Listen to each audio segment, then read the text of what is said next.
ምዕራፍ 6 ደርሰናል ማለት ነው። የ10ኛና የ12ኛ ክፍል ኮንቴንት በዚያ ዙሪያ የተዋጡ ጥያቄዎችን ነው እየሰራን ያለ። እንግዲህ አጠቃላይ ከ18 ምዕራፎች ወደ 15 ምዕራፍ እየደረስን ነው ማለት ነው። ስለዚህ ቀሪዎቹ 3 ምዕራፎች ይኖሩናል ማለት ነው። ምዕራፍ 7፣ ምዕራፍ 8 እና ምዕራፍ 9። በዋናነት የሚቀረን ምዕራፍ 7 ስለ አፍሪካ ሲንስ 1960 ብሎ እሱ ትልቅ ሰፊ ምዕራፍ ነው። ፓን አፍሪካን የሚያወራ ነው። ሌሎች እና ትንሽ ቶፒኮች ናቸው ስለ ኢትዮጵያ የያዙ ማለት ነው። ካለው ከ18 ምዕራፎች የኢትዮጵያ ታሪክ በጥቅሉ 7 ምዕራፍ ይሸፍናል ማለት ነው። በ9ና በ11ኛ ላይ 3 ምዕራፍ ይሸፍናል። በባለፈው ላይ የተከፋፈሉ ምዕራፎች ምዕራፍ 3፣ ምዕራፍ 7፣ ምዕራፍ 8 የኢትዮጵያን ታሪክ የያዘ በ9ና በ11። በ12ኛ ደግሞ ምዕራፍ 3 አሁን ዛሬ የምናየው ይሄ ምዕራፍ 6 እና ቀሪ ምዕራፍ 8 እና 9። እነዚያ ያው አንድ ምዕራፍ ናቸው፣ ትንሽ ናቸው። እንግዲህ ታሪክ እንደ ኤሌክትሪክ ከሆነ ሶርስ ተነስቶ ነው ፍሎ የሚያደርገው። ልክ 9 እና 11 ጥንትና ኤሽንት ሜዲቫል በአፍሪካም በኢትዮጵያም በዓለም ደረጃ ነው ያያችሁ። 12ኛ ደግሞ ሞደርን። ስለዚህ የኢትዮጵያ ኤሽንት ሜዲቫል ፔሪዮድን በምዕራፍ 3፣ 7 እና 8 በ9 እና በ11 ያንን በዛው በራሱ ቪዲዮ ስለሰራን ዛሬ የምንቀጥለው ግን ቀጥታ ምዕራፍ 6 ይሆንና ምዕራፍ 6 ደግሞ ከየት ነው የቀጠለው? ከባለፈው ከሰራ ነው ከምዕራፍ 3 ላይ ምዕራፍ 3 ላይ በባለፈው ታስታውሱ ዩኒት 3 የ12ኛ ክፍላችሁ ሶሻል ኢኮኖሚክ ኤንድ ፖለቲካል ዴቨሎፕመንትስ ኢን ኢትዮጵያ ሚድ 19th ሴንቸሪ ቱ 1941 ወይም 1941 ላይ ነው ያቆምነው። በጣም ሰፊ ዩኒት እስከ 12 እስከ 15 ጥያቄ ሊወጣ ይችላል። ሁለት የነበረ ነው በታሪክ ወደ አንድ ያመጣ ማለት ነው። በጣም ሞደርን ኢትዮጵያ አሁን ሰፊ ታሪክ ያዘ እና ይህንን 104 ጥያቄ ሰርተናል። በጣም ወሳኝ ጥያቄ ዩኒት ነው። ስለዚህ አሁን ዛሬ የምናየው አንጻራዊ ወሳኝ ነው። ከዛኛው አይሰፋም። ዩኒት 6 ነው የሚለን ኢትዮጵያ እና ኢንተርናል ዴቨሎፕመንትስ ኤንድ ኤክስተርናል ኢንፍሉዌንስ ፍሮም 1941 to 1991። ያያችሁ ምዕራፍ 3 ነበር ያለ ሚድ 9th ሴንቸሪ 1941 ላይ ነበር ያለው። አሁን ደግሞ 1941 to 1991 አለ። እንግዲህ ታሪክ ፍሰቱን ይዞ ነው የሚሄደው፣ ኦርደር ክሮኖሎጂ ማለት ነው። ስለዚህ ከዚህ ደርሰናል። የዚህ ሳብቶፒኬሽን ማየት እንግዲህ 6.1 ብሎ ያው ሜጀር አድሚኒስትሬቲቭ ሪፎርምስ ሶሾ ኢኮኖሚክ ምናምን እያለ ኃይለ ሥላሴ ያደረጋቸውን ያሳየናል። ከዚህ በፊት ተያይዞ ኤክስተርናል ኢንፍሉዌንስ ከፋሽስት ያለ ኦኩፔሽን ነፃ የወጣንበት ማለት ነው። ነገር ግን ብሪቲሽ በጌዲዮን ፎርስ አማካኝነት ወረታነታ አድሚኒስትሬቲቭ ሪፎርሞች 1995 ኮንስቲቱሽን ሪቫይዝ ያደርጉታል። የአግሪካልቸራል ላንድ ኤነርጂ ፋይናንስ ሲስተም ይህንን ያሳየናል ያለ የኃይለ ሥላሴ ፔሪዮዶችን ኤርሊ ኦፖዚሽን ሞመንት ምክንያቱም ሲገቡ 1941 ተቃውሞ አርበኛው ምናምን አልተቀበላቸውም። ከዛም ተቀጥሎ ኑሮ ያልተሻሻለ ፔዛንት ሪቮሉሽን 1960 ኩዴታ መፈንቅለ መንግስት ማለት ኢትዮጵያ ስቱደንት ሞመንት ኢትዮጵያ ማለት እንቅስቃሴ አፄ ኃይለ ሥላሴ መጨረሻ አፈርተኞች ገደል ያደረጋቸው ነው። በኢትዮጵያ ሪቮሉሽን ዋናው ታላቁ የኢትዮጵያ ኮሙኒስት ሪቮሉሽን የሚባለው ወይም የደርግ ነው። በዛ የደርግ ፖዚሽን of the imperial independence of the Dergilena social economic political reform ኢትዮ ሶማሊያ ዋርም ካራማራ ጦርነት ሄደው ኢትዮ ሶማሊያ ዋር በ17 ነው ማለት ነው። ኤርትራን ኮስችን ዛሬም ስትራግል ከዛም ደግሞ የናሽናሊቲ ቢያንስ ሊበሬሽን ኦሮሞ ሊበሬሽን እያለ እያንዳንዱ የብሔር ነፃ አውጪ ትግሉን ያሳየናል በደርግ ዘመን። በዋናነት ጠቅለል ስናደርገው 12ኛም ከዚህ የተለየ አይደለም። የፕሮግራም ኮንቴንት የምናየው ያው ሪሞቨር ስለሚሆን ነው፣ በዚሁ የተቃኘ ነው። ስለዚህ ጠቅለል ስናደርገው ከ1941 እስከ 1991 ኤመርጀንስ አውቶክራሲ የኃይለ ሥላሴ ዘውዳዊ ስርዓት መጠናከርን የሚያሳየን ነው። ከዚያ ብሪቲሽ ኢንተርቬንሽን ጣልቃ ገብነት በጣም አፄ ሥላሴ በብልጠት የተወሰኑ እንደመናገር ከዛ አሜሪካ ጋር ወዳጅ መፍጠር አንዱ ባንድ ፈጠሩ የአሜሪካን ኤራ የአሜሪካ ሪሌሽን በጉድ የሚባል ነበር። በጣም ካፒታሊስት ወርልድ ነው። ዘን ሪቫይዝድ ዩናይትድ ሪቫይዝድ ኮንስቲቱሽን 1931 አለ። ግን 1955 ሪቫይዝድ አድርጎታል። የዛን ሪቤሊዮን ኢትዮጵያን ስቱደንት ሞቭመንት 1974 ሬቮሉሽን በደርግ ሬጂም ሶሾ ሶማሊያ ዋር ኤርትራን ኢሹ የሚለው ጠቅለል ስናደርገው ደግሞ እንደዚህ የያዘ ነው ማለት ነው። ስለዚህ ለእኛ ቀረብ ያለ ነው። እንግዲህ ይህ በኒው ቴክስቱ ከሆነ የኦልድ ቴክስቱ ነው። ምክንያቱም አብረን ነው እያየን ያለው ከ2002 ጀምሮ እስከ 2016 ድረስ 2002 ያልኳቸው ደግሞ 2002 የሂስትሪ ራሱን ችሎ ከመቶ፣ ጂኦግራፊ ራሱን ችሎ ከመቶ፣ ኢኮኖሚክስ ራሱን ችሎ ከመቶ። ምክንያቱም ከዛ በፊት ሂስትሪ፣ ጂኦግራፊ፣ ኢኮኖሚክስ በአንድ ላይ ከመቶ ነበረ። ከዛ በኋላ ግን ደግሞ ከመቶ በት ያስጠላ ነበር ካሪኩለም። ምክንያቱም ስለ ዜጋ ከመቶ፣ እንግሊዝኛ ከመቶ፣ አፕቲቲዩድ ከመቶ፣ ከዚያ እነዚህ ተደምረው ከመቶ ምናምን እንግሊዝኛ ማለት ተማምሮ 500 ነበር። በኋላ ግን እንግዲህ እያንዳንዳቸው በናቹራል ሳይንስ እና ፊዚክስ ደምሮ ከመቶ ነው የሚይዝ። ዘን አፕቲቲዩድ፣ ማትስ፣ ስነ ዜጋን፣ ሲቪክስ የሰራ ያልፍ ነበር ማለት ነው። ሌሎች ገደሉ እና አሁን ደስ ይላል። ስለዚህ ከመቶ መፈተን የተጀመረበት ወቅት አንስቼ ነው እስካሁን እያየን ያለ ማለት ነው። ስለዚህ ያም ማለት ደግሞ የካሪኩለም ለውጥ አለመኖሩን በአንድም ደግሞ ለማሳየት ነው እየፈለኩ ያለው። ስለዚህ ኦልዱ የ10ኛ ክፍል ስንሄድ በዩኒት 8 ላይ አሁን ዩኒት 6 ላይ ነው። ኢትዮጵያ ፍሮም 1914 to 1991 ረዘም አድርጎ ይህ ደግሞ 1941 ሳይሆን ከፈርስት ወርልድ ዋር አካባቢ ጀምራል ማለት ነው። ስለዚህ ቶፒኮች ያው ናቸው። እዛኛው አዲስ ጋር የሚቀራረቡ 8.1 ይናናል። ኮንሶሊዴሽን ኦፍ አውቶክራሲ ወደ መጠናት ክራይሲስ ኦፍ አውቶክራሲ ፖፑላር ሪቮሉሽን ያስረጥቷል። አፍተር ማዘና ሚሊታሪ ሩል 1979 to 1991 የደርግ ዘመን ያሳየናል። ይሄ ብዙ ኮንቴንት ለውጥ የለውም። ይሄኛው ግን ረዘም ያለ ፈርስት ወርልድ ዋር ጀምሮ የተወሰነ ይነካው እንደነበር ያሳየናል። ያሁኑ ግን እጥር ብሎ ከ1941 እስከ 1991 ይለናል ማለት ነው። ሶ ኦልድ ግሬት ዎል ስንሄድ ኦልድ ግሬት ዎል በደንብ ዩኒት 8 ላይ ነው የነበረው። ዩኒት 8 ላይ ምን ይላል? ኢትዮጵያ ፍሮም አውቶክራሲ ቱ ሪቮሉሽን። ይሄ የተሻለ ቶፒክ ነው። አሁን ያስተናገዱት የተዋቀረበት በዚህ ማለት ኢትዮጵያ ፍሮም አውቶክራሲ ቱ ሪቮሉሽን 1941 to 1991 ይለናል። ጀስት ያድሱ ቶፒክ ያዝ ነው። ስለዚህ በእነዚህ ቶፒኮችን ስናያቸው ስንነጥብ አንድ ይልና ሪስቶሬሽን ኦፍ ሞናርኪ ያው የኃይለ ሥላሴ እንደገና መጥቶ ማጠናከር፣ ኮንሶሊዴሽን ኦፍ አውቶክራሲ ፓወር፣ ቻሌንጅ ሪጂም፣ ፖፑላር ሪቮሉሽን ኦፍ ዘ ፌል ኦፍ ዘ ሞናርኪ ያው የኃይለ ሥላሴ ሚሊታሪ ዲክታተርሺፕ ስፖርት ላይ ዋን ይላል። ምን ኤግዛክት ራሱ ይሄ ደግሞ ስለዚህ ወደ ኦልዱ ሄድና ቀጥታውን ይገላለማል ይህ ማለት ነው። ስለዚህ አጠቃላይ በድምሩ 34 ጥያቄዎችን የምንሰራ ይሆናል። ግን በአንድ ቪዲዮ ብቻ መጨረስ ስለፈለኩኝ ጥያቄዎችን ቀነስ አድርጌ ያው ለማየት ያህል እንዴት እንደሚያዋጣ ማሳየት ነው የፈለኩት እንጂ በርከት ያለ ጥያቄዎች ከዚህም ኤኒዌይ በዚህ የምናየው 34 ጥያቄዎችን ይሆናል ማለት ነው። ከዚህም ውስጥ በ2016 ከዚህ እንደምታዩ 6 ጥያቄ ተዋጡበታል ማለት ነው። 6 ጥያቄ ማለት ቀላል አይደለም ከዚህ ምዕራፍ ላይ እና ይህም በቀጠሎ ብትሸፈን የሚገባን ለኛ ቀረብ ያለ ነው። ስለዚህ ከ2016 ከተዋጠው በአንደኛ የጻፉትኝ which one of the following developments characterize the post liberation period in Ethiopia ነው የሚለው። እንግዲህ post liberation period ማለት 1941 ነው ጀስት ዘን ምን ካራክተራይዝ ያደረገው ኤዝ ኤክስፓንሽን ኦፍ ኤዱኬሽን፣ ቢ ኮንሶሊዴሽን ኦፍ አውቶክራሲ፣ ሲ ሳፕሬሽን ኦፍ ላንድሎርዲዝም፣ ዲ ፍሪኩዌንት coup attempts. So which one of the following developments characterizes the post-liberation period in Ethiopia? Is expansion of education, B consolidation of autocracy, C suppression of landlordism, D frequent coup attempts. ቀለል ያለች ነው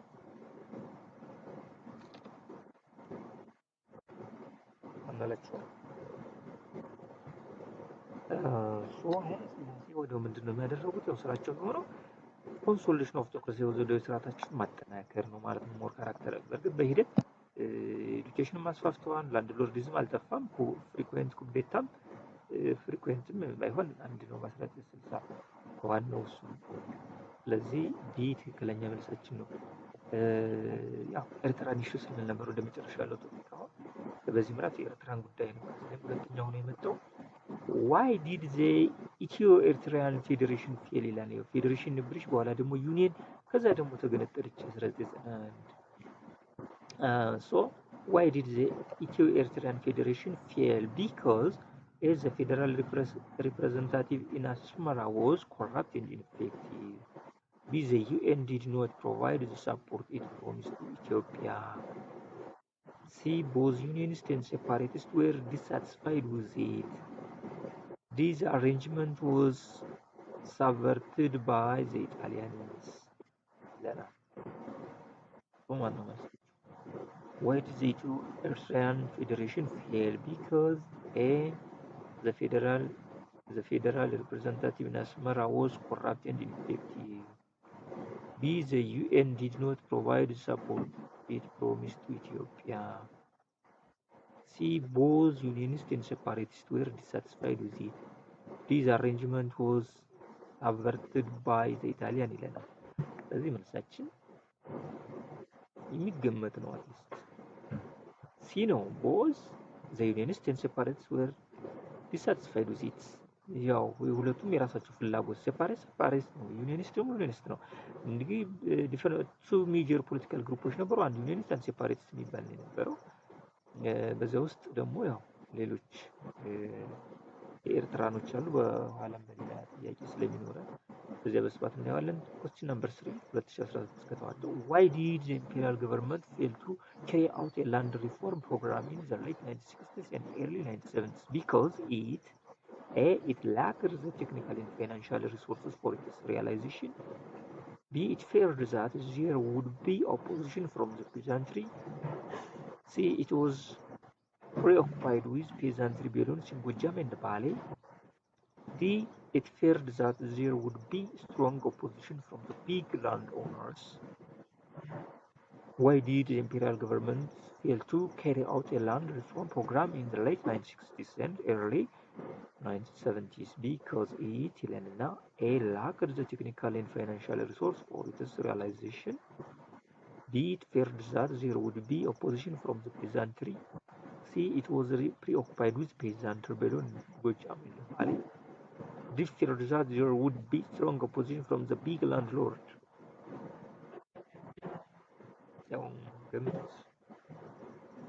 ኃይለ ሥላሴ ለምንድን ነው ላንድ ሪፎርም አላደረጉም? ርስት ባለ ርስቱ ከበርቴውን ነው ጠብቀው የተቀመጡ፣ አልነካኩትም። ስለዚህ ምን ሊሆን ይችላል?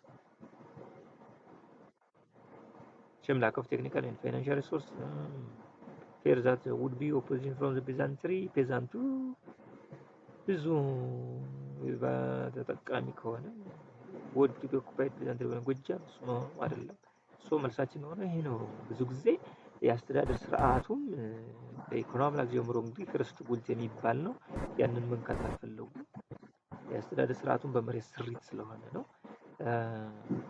Question number 4. Why did the 1960 attempted coup against Emperor Haile Selassie fail? Because እንግዲህ 1960 attempted coup አለ።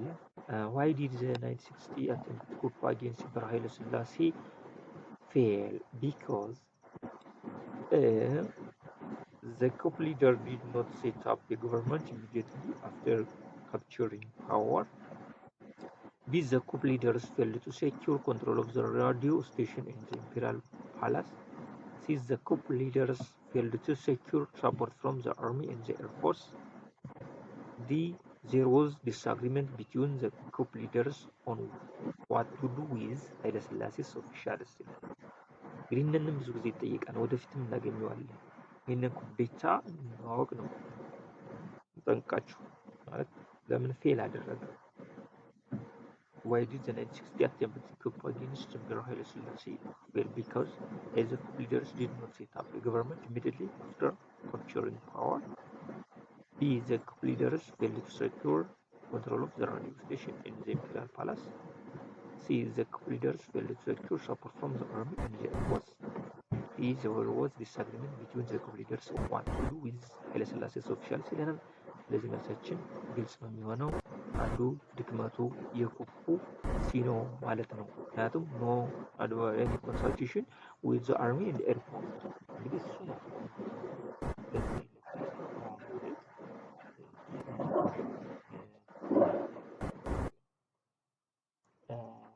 ስለዚህ ይህን ያሳየናል ማለት ነው። question number 5 ከ2016 ከተባለው ውስጥ አምስተኛ which one of the following initiatives of the Derg had a major socio-economic consequence for the peasantry ይለናል። አሁን ደርግ ላይ እንግዲህ which of the following initiatives of the Derg had a major socio-economic consequence for the peasantry? A. The constitution of extra houses. B. The nationalization of industries. C. The literacy campaign. D. The land reform. በጣም ወዲያው የሚደት የሚፈልስ ጥያቄ ነው። which of the following initiatives of the Derg had a major socio-economic consequence for the peasantry? A. The constitution of extra house. B. The nationalization of industries. C. The literacy campaign. D. The land reform. ስለዚህ land reform ነው ማለት ነው። ትልቅ ኃይለ ሥላሴ ሳይነኩት የኖሩትን ትልቅ ነገር የሰራው ደርግ ይሄ ነው። እንግዲህ መጨረሻው ነው 2016 ስድስተኛው what was the major factor for the outbreak of the Ethio-Somalia War of 1977 to 78? A. Personal animosity between Colonel Mangisቱ ኃይለማርያም and General Said Barre እንግዲህ personal animosity ነው የሚለው። B. Republic of Somalia claimed the Somali inhabited territories of eastern Ethiopia. C. Rivalry between the two countries over the issue of Djibouti. D. Difference over interpreting the teaching of Marxism Leninism. ጥሩ ጥያቄ በጣም ደግሞ የምትመልሱት ቀላል። What was the major factor for the outbreak of the Ethiopia-Somalia War of 1977 to 78 ነው። እንግዲህ ሳይድ ባሬ is the ambitions of to create greater Somalia ነው አይደል ያለው። ሙሐመድ አሊ እና ሳይድ ሙሐመድ ፓሻ ከዲብ እስማኤል ፓሻ ግሬተር ኢጂፕት እንዳሉት ደግሞ ግሬተር ሶማሊያ ነው ያለ። ግሬተር ሶማሊያ የምትፈጠረው ባይ ኢንኮርፖሬቲንግ ዘ ሶማሊ ስፒኪንግ ኮሚኒቲ። ስለዚህ ጅቡቲ ሶማሊያ አለ፣ ኢትዮጵያ ሶማሊያ አለ፣ ኬንያ ሶማሊያ አለ፣ ራሱ የውጭ ሶማሊያ አለ። ያንን ሶማሊ የሚናገረውን በሙሉ ወደ አንድ ሶማሌ ነው ማመጣ ነው። ስለዚህ መልሳችን ማን ይሆናል? ቢ ነው ማለት ነው። ይሄ ነው አንዱ ትልቁ ነገር። ስለዚህ ዜሮ ተንደርድሮ መጥቶ ባይዟል አልፎም እስከ አዋሽ ደርሰው ነበረ። እንግዲህ መንግስቱ ኃይለማርያም ጥረት ነው። እንግዲህ ሌላው በጣም ቀሪ የምናየው ጥያቄ ከ7 እስከ 34 ያለው ከ2002 እስከ 2015 በዚህ ምዕራፍ ላይ እንግዲህ ይህንን ምዕራፍ የተለያዩ ጥያቄዎችን የተለያየ ዓመት የተዋጡትን አቬሬጅ ተንትኜ ኤክስፔክት ያደረኩት ነው። ከ6 እስከ 8 ይዋጣበታል። ሚኒመም 6 ማክሲመም 8 ብያለሁ። ኤኒዌይ እንዳጋጣሚው ደግሞ 2016ን ስሰራ 6 ተዋጡበታል። ስለዚህ ማንበብ አለባችሁ ማለት ነው። እንደው ይሄ በየትኛውም ዘመን ሶሻል ሳይንስ ለሚሆንም በየትኛውም ዘመን ሽትም እንደው መፈለግ የማያስፈልግ ምክንያቱም ተመሳሳይ ቦታ ላይ ተመሳሳይ ኮንሴፕት አሁን የተለያየ በተለያየ ፔሪዲካል ያውጥተው ኔሽናል ኤግዛም ይፈትኗቸዋል። እንግዲህ ስቴጅ 1 ስቴጅ 2 እያለ በየጊዜው 10 ጊዜም ይፈትን፣ ግን ከዚህ ኮንሴፕት አይወጡም። ይህንን ጥያቄ ደጋግማችሁ ሰራችሁ ማለት ከዚህ የተለየ አይወጣም። ድግግሞሽ ነው። አይዲያውን ኮንሴፕቱን መቀየር ነው። ዛሬም ነገም ትናንትም ቀይረው ቢፈትኑ ከዚህ ከምናየው ጥያቄ ዘለል አይደለም። ራሱ መጥቶ ነው ቁጭ የሚልላችሁ። ሪሊ ሂስትሪ ሰራን፣ በቃ በርታ ጸና በሉ። ያጥፉት ይሰራን። ይሄን ሁሉ አይተን ሁሉ ተደግሞ ጥሩም ሰርታችሁ ማየት ፈልጋለሁ። ስለዚህ በጽናት በብርታት ጥያቄዎችን ይዋቸው፣ አንብቡ። ካነበባችሁ በኋላ ይህ ጠቃሚ ቪዲዮ ነው፣ ራሳችሁን ፈትሹበት። እንግዲህ ለጓደኞቻችሁም እንደው አጋሩ። ዛሬ ትንሽ ሞራሊ ሻል ብዬ ሳቲስፋይድ ሁኜ ነው እያቀረብኩላችሁ ያለ ባይዘዋይ። ምክንያቱም ከባለፈው የተሻለ በዚህ ሳምንት ብዙ ተማሪዎችም ሰብስክራይብ እያደረጋችሁ ነው። ወደ 300 ደርሷል። አሁን 300 ምናምን ቢያንስ ከ300 200 ነው ተማሪ። ብዙ ነው ማለት አይደለም፣ ግን ከባለፈው ተስፋ ቆርጬ ነበር። ምክንያቱም ዝም ብሎ ባዶ ሜዲካል ሳይሆን ለኢትዮጵያ ተማሪ በሙሉ የታሪክ ውጤት ያሻሽላል ብዬ እየደከምኩበት ያለው ቪዲዮ አንድ ክላስ ተማሪ ብቻ ቴንድ የሚያደርገው የሚከታተለው ከሆነ ምክንያቱም ከታተለኛን ብዬ ማስበው ሳብስክራይብ ያደረገው ሰው ሳብስክራይብ ያደረገው ነው ተከታታይ የሚደርሰው ያው የሚችለው። ስለዚህ ምንም ሳብስክራይብ ያደረገው ተከታታይ ስላልነበረ በጣም ተደብሬ ነበር የቆየሁት። አሁን እንደውም ኮሜንት የሚያደርጉ ልጆች ሁሉ ደስ የሚል ከዚህ ላይ ቲሸርት ተሳስታል፣ አዎ ልሳሳት እችላለሁ፣ እያንዳንዱ ላይ ኮሜንት ያደርጉ አስተምሩኝ እንድማማር ነው ምለው። ወሬ አላብዛ፣ እንቀጥል ጊዜያችን። ስለዚህ ሰባተኛው ጥያቄ ከ2002 እስከ 2015 በቶፒክ ቅደም ተከተል ስለሆነ ነው። እንግዲህ ሰባተኛ how did the British help ኃይለ ሥላሴ consolidate his powers after 1941 with እንግዲህ the helps of British ነው። ብሪቲሽ የረዳቸውን ኃይለ ሥላሴ እንግዲህ ወርልድ ዋር the second is very important for Ethiopia by the world war the second 1941 ኢጣሊያ ጥቅም ያልተከበረልኝም ብላ አላይድ ፓወሩን ከድታ ወደ አክሲስ ፓወር መግባቷ ብሪቲሽ የምስራቅ አፍሪካ ቅኝ ግዛቷ አደጋ ላይ እንደወደቁ ስላወቀች ኃይለ ሥላሴ 5 ዓመት ሲጮህ በጄኔቫ በአውሮፓ እየተዛረ ረዳት ያጣው በኋላ የሷን ሱዳን ያለውን ፎርስ ለኃይለ ሥላሴ ረዳታ ሰጣ። የኢትዮጵያ ጌዲዮን ፎርስ ጋር ተቀላቅሎ ነፃ ያወጣበትና ምርጫውን ሳልናገር እያብራራው ነው።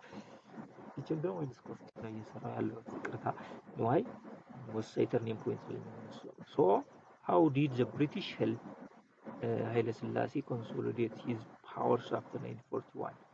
A, by restoring his government in troublesome provinces like the Ogadi. B, by keeping control over Ethiopia's foreign relations. C, by training and equipping his army.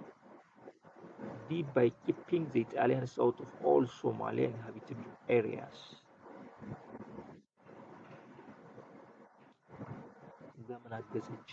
How did British help Haile Selassie consolidate his power after 1941? ተጽዕኖ አለ፣ ግን እውነት ለመናገር እሷ አገዛ ጭምር ነው ኢጣሊያን። ስለዚህ በምን አገዘች? እስኪ ምርጫዎችን ይሄኛቸው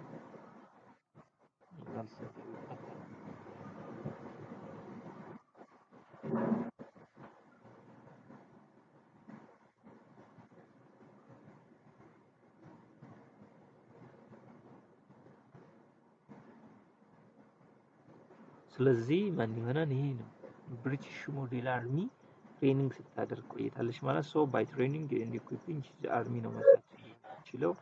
ስምንተኛ which of the following signaled the emergence of autocracy following the coronation of Haile Selassie first? እንግዲህ ይሄ ወደ መጀመሪያ የምናየው በሙሉ ኃይለ ሥላሴ autocracy emergence season እያለ ሌላው ሄዳል። which of the following signaled the emergence of autocracy following the coronation of Haile Selassie first? A, recognition of both political and economic privilege of the regional rulers. B, proclaiming a constitution that accorded divine sanction to emperor's rule. C, collections of enormous revenue through provisional custom posts. D, maintenance of the autonomous status of the Yemeder and Jimma province.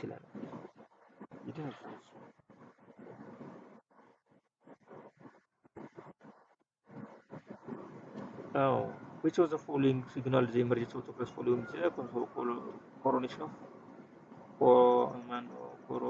of Haile Selassie first ነው።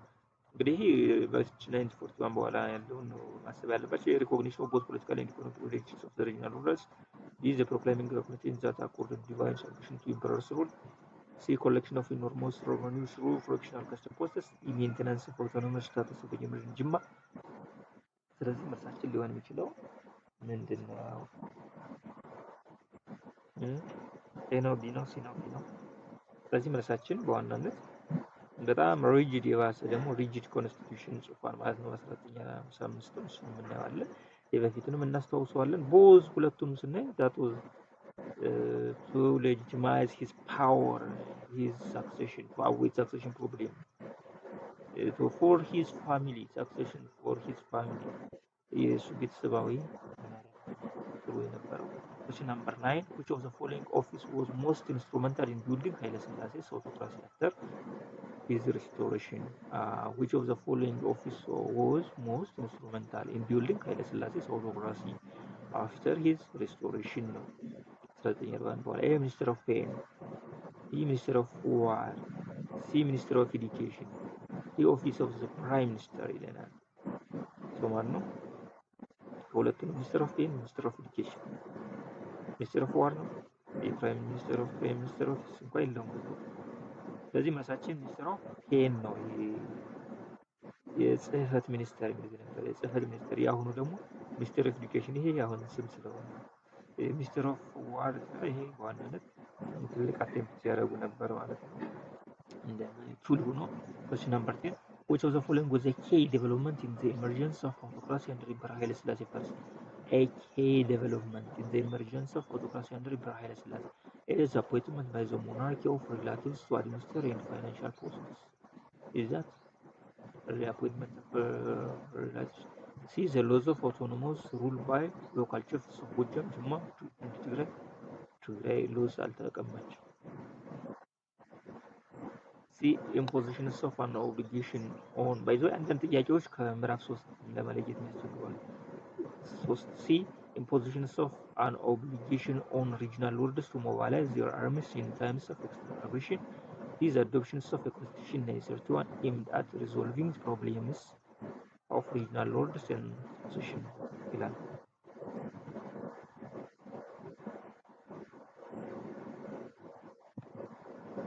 ሞር እንግዲህ ነው አወዛጋቢ እንግዲህ ቢ ትግራይ ስለጨመራት ነው።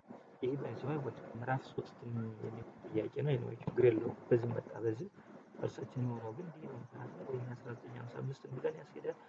ኮንስቲቱሽኖች በዋናነት ሬጉሌት ፓርትስ ፎር ዘ ሂዝ ኮንሶሊዴሽን ኦፍ ኦቶክራሲ ናቸው። question 11 which of the following constitution in Ethiopia was rebuilt with the help of US in the post liberation period? ብሪቲሽ ኢንተርቬንሽን ኃይለ ሥላሴ ሲያስቸግረው አሜሪካን ሪሌሽን አላይድ ፈጥሮ አጋር ለማድረግ ምክንያቱም ብሪቲሽን ተጭኖ እንዲቀንስለት ሌላ ጉልበታም ጋር አጋር መሆን ነበር። ስለዚህ በምን ረዳችን ነው ሪሊ የአሜሪካን ሪሌሽን ጥሩ ነበር። which one of the following institution in Ethiopia was rebuilt with the help of the US in the post liberation period? A. the imperial bodyguard. B. the Imperial Board of Telecommunications. C. the Parliament. D. the Imperial Highway Authority. One of the following institutions in Ethiopia was rebuilt with the help of US in the post-liberation period. A. the Imperial Bodyguard. B. the Imperial Board of Telecommunications. C. the Parliament. D. the Imperial Highway Authority. እንግዲህ ፓርላማ የሚለው ተሆነ ቢ የትኛው ነው መልሳችን ሊሆን የሚችለው?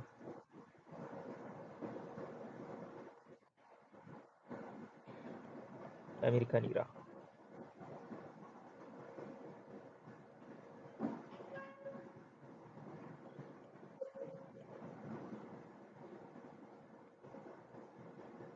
ያው መልሳችን የሚሆነው ይሄ ነው።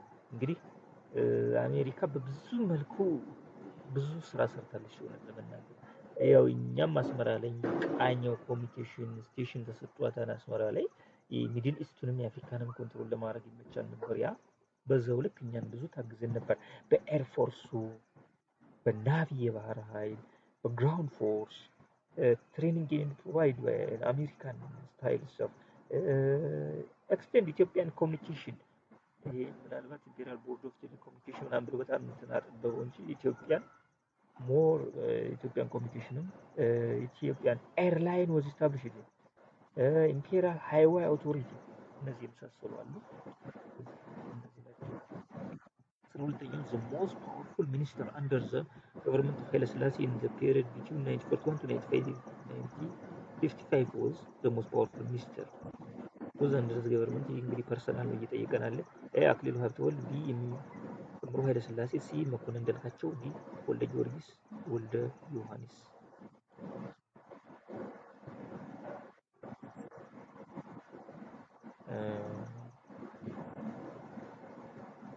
እንግዲህ እንደዚህ አይነት ጥያቄዎች በጣም ሰብጀክቲቭ ከሚሆኑት ላይ አንዳንዶቹ ረሳችኋለሁ።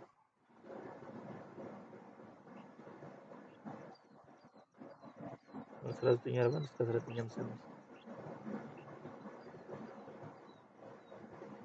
መኮንን እንዳልካቸው ራስ ነው ኃይለ ሥላሴ አክሊሉ ሀብተወልድ ይህንን ጥያቄ እንግዲህ ቼክ አድርጋችሁ ኮሜንት ላይ ላኩልኝ። ከሁለቱ አወዛግበውኛል። አክሊሉ ሀብተወልድ በጣም ጠንካራ ሚኒስትር ነው የነበረ። ወልደ ጊዮርጊስ ወልደ ዮሐንስ እስኪ ከሁለቱ ነው ሹር የሆንኩ ምክንያቱም ማሳስቼ መሄድ አልፈልግም። ይህን ቼክ አድርጉልኝ። እኔ ወደ ኤ ነው ኢንክላይንድ ማደርገው። Question number 7. Which one of the following become elective under the 1955 Constitution?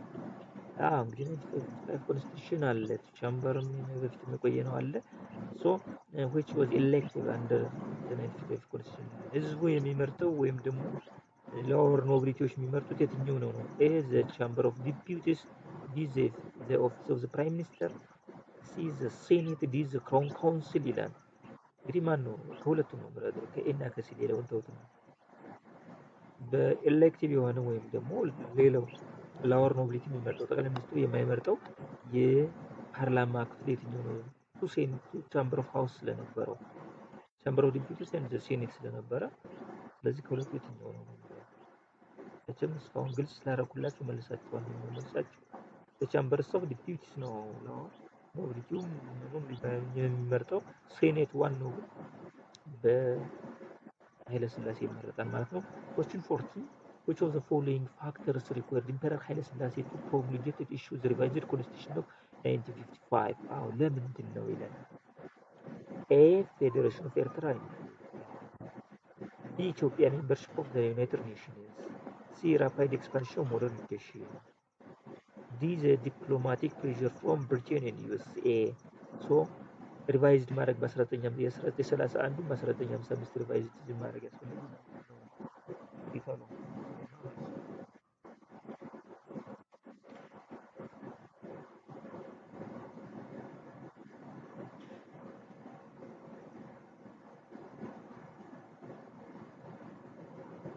ስለዚህ መልሳችን ምን ይሆናል ማለት ነው? 14ኛው ምን አላችሁ? ኤ ነው ቢ ነው ሲ ነው?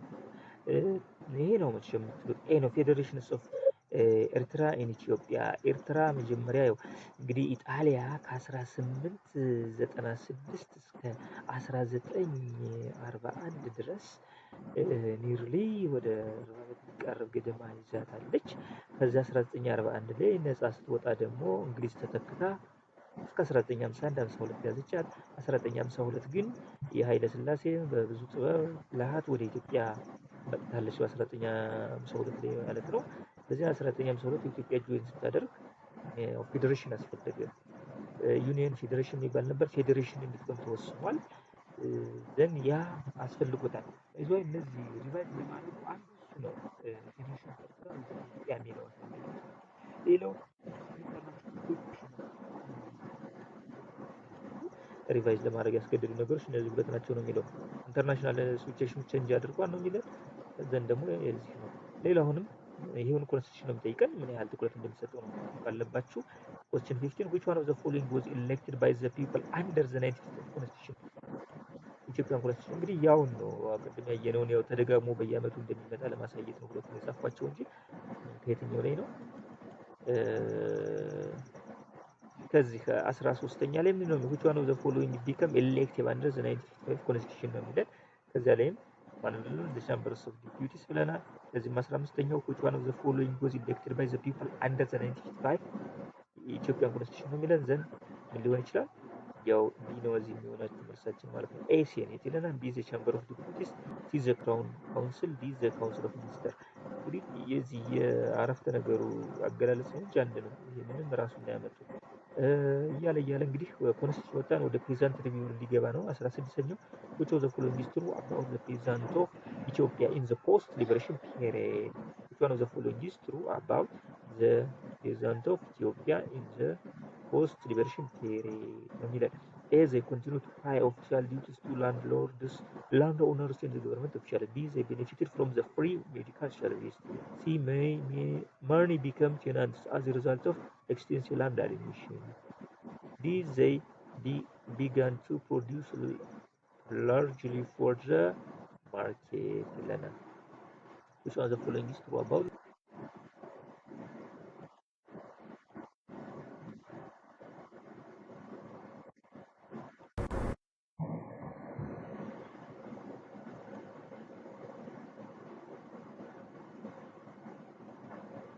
ኦኬ